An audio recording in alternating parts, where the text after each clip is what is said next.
Good morning. Southern Railway, Memphis Division, 1975-ish, and it's July, mid-July. Haven't had an update in a while, but I'm pretty sure if you've watched these videos, you understand why. But it's been traveling summer for me. But just got back from a couple things, but I got some stuff on the railroad done. So, got a train circulating, and as anybody knows, however many laps it takes around the railroad, it will go fine for a while, and then suddenly, as usual, it'll pick its switch, drop a car wheel, whatever. But we've put some basic tree shapes on the layout here in Tuscumbia in a couple places, just to again kind of start getting the feel for what this might look like with real trees on it. And again, I don't know if I've said this before, but anybody that looks at this goes, all right, with everything else you're doing, you're putting puffball trees and cheap eBay or Amazon Chinese junk trees on. And yeah, I am. Because again, you can buy a box of 40 or 50 trees off of Amazon for 25 bucks, and again, when you throw enough stuff in there, and it just kind of loses itself in the group, in the mix, and just it doesn't look horrible, but again, it kind of breaks up the scenery. So the biggest amount of work has been on this corner here, between Sheffield and Muscle Shoals. The line between the two towns is literally right here. There's a couple big high tension towers that run right through here. So totally just scratch built this one. It is just as a representation. Ultimately, they'll probably find something that is manufactured or especially like photo etch or something to get a real looking one. But there'll be one there, and then one further back down there as the lines kind of disappear into the backdrop.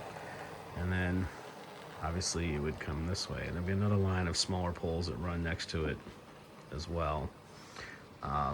Biggest thing is I kind of mocked up this little building here. It's a beer distributor, and that little white spot right there where the tractor trailer is backed up to, there's a little chunk of building that sticks out right there. That's their tractor trailer box truck receiving in the back.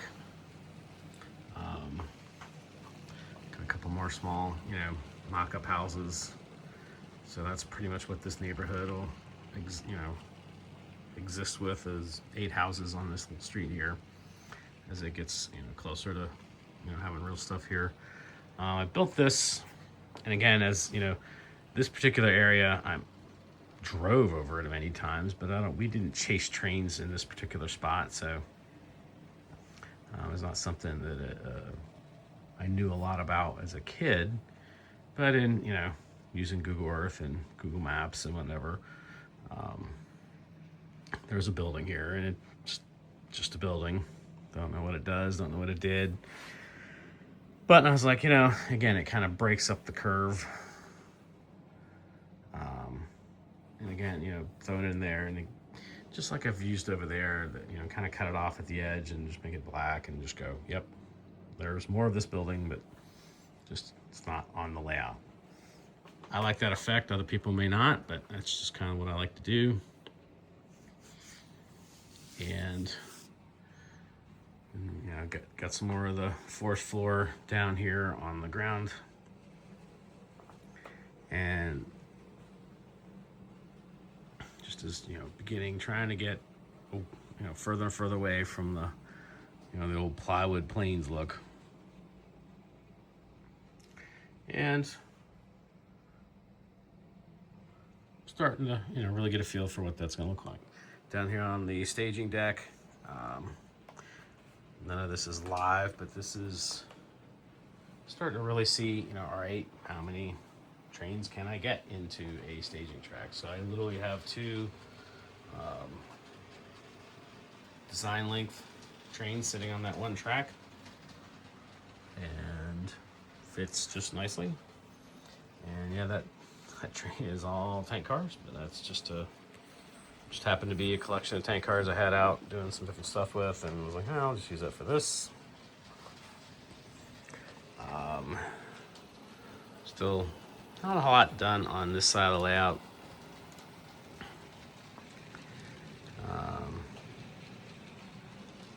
Again, just ups, some couple of cheap trees.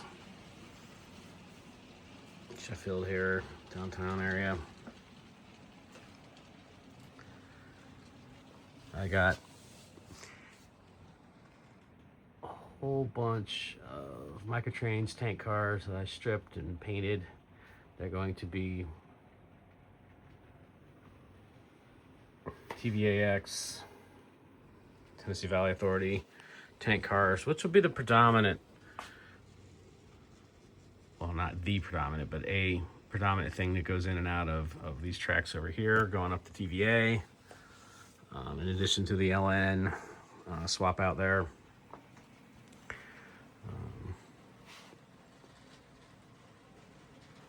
Sheffield steel.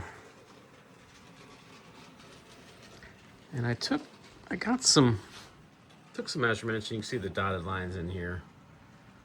It's like, because again, this that's what this was yard trackage. So I keep bouncing around in my head. Do I kind of try to model, ripped up tracks, like ties and lengths of rail and stuff like that in there, and but for the future. Bridge here.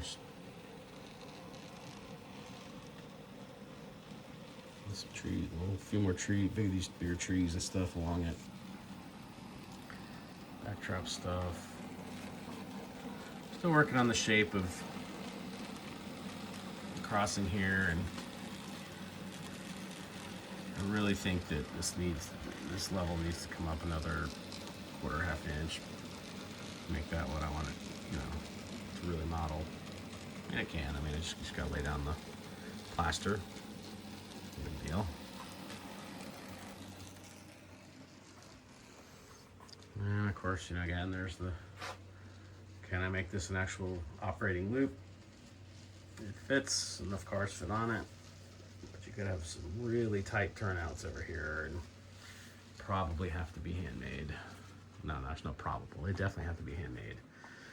So that's kind of where we're at with the railroad. I know I hadn't done a whole lot with it, but it's put this in.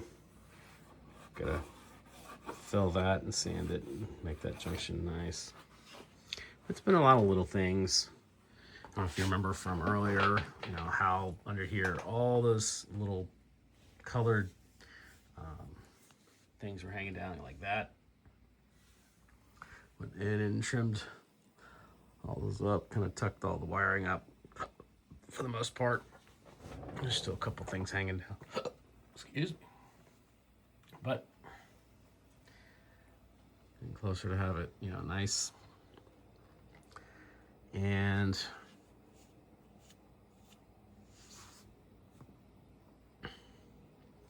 getting closer to having the layout of the tracks and staging figured out. And actually, really being bored, actually connected all these old turnouts from, they all are leftovers from N-track modules I had years and years and years and years and years ago. That was just like, all right, and there's basically all the motive power, except for a couple pieces over on the workbench, sitting in consist under here. And as much as you look at that and go, oh man, that's a lot of motive power, when you count up the number of trains that you would run in a session with this layout, it still needs a few more. And I know you're just like, what are you, crazy? But I would love scale trains to make a GP35. Definitely use a couple of those. I need a second GP38-2 consist of 5 for the Coltrane, the other Coltrane. And I have solitary GP7-9 sitting right there. Definitely could use 1 or 2 more of those. And boy, if somebody would come out with a high-hooded U-boat, that would be fantastic. I have 2 on the layout, but they're B-23-7s, which I absolutely know and recognize that, yes, those are way too new for this layout, really. But just to have some other non-EMD power on the layout, yeah, that's where, you know, that's what we got. So I'd love to see somebody come out with a high hood U-33, 36, or if somebody would go back to making those high hood conversions. I bought a couple of EMD conversions, but I never did buy a GE conversion high hood. I definitely would probably put one of those together, just to have a couple of different locomotives, you know, the oddballs, as you are on the layout. And yeah, that's a Burlington Northern switcher there. I think that showed up out of some place as a eBay find in a group of things, but that I kept. It's got to get stripped and painted. That's probably going to end up being the TVA locomotive, TVA switcher that'll come down out of staging and put stuff on the interchange from the TVA site, and then crawl back into staging with its other, you know, with whatever goes back. So that's the plan for that anyway. But that's pretty much the layout. I still need one more Missouri Pacific locomotive to go with that Missouri Pacific consist. GP40, GP38, a U-boat. I think they had some U-boats are in the mix. Just again, I prefer not to go buy another, you know, SD40-2. Just again, have it be just something little different, but that's don't get a whole lot of MP factory paint and a lot of things, so another project for another day. But that's where we sit. The helix is no further down along the way,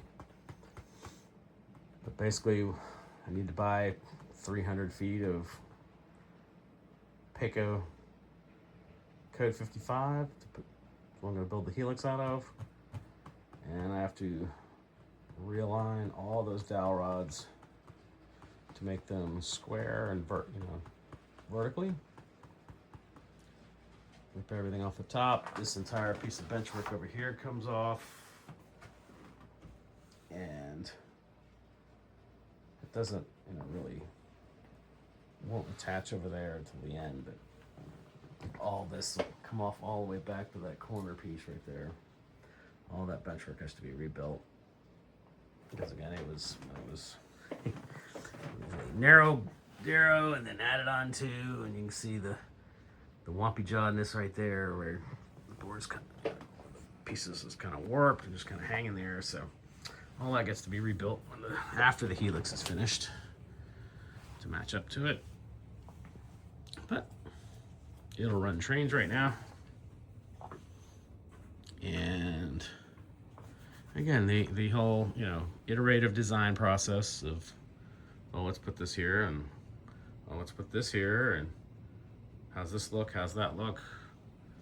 And boy, when I was putting that thing together, I was just like, man, this looks like crap. But you get it up and get it on the layout, and it's like, that's not as horrible as I thought. And, the next one will be a little bit better looking. it definitely goes to, you know, shows you what something's gonna look like. So I'm kind of excited about that. And we'll sit here and watch the train come across the bridge here, and we'll be out.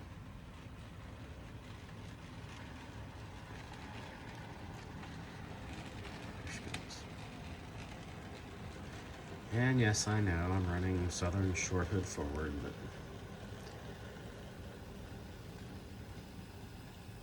it's just kind of how it did.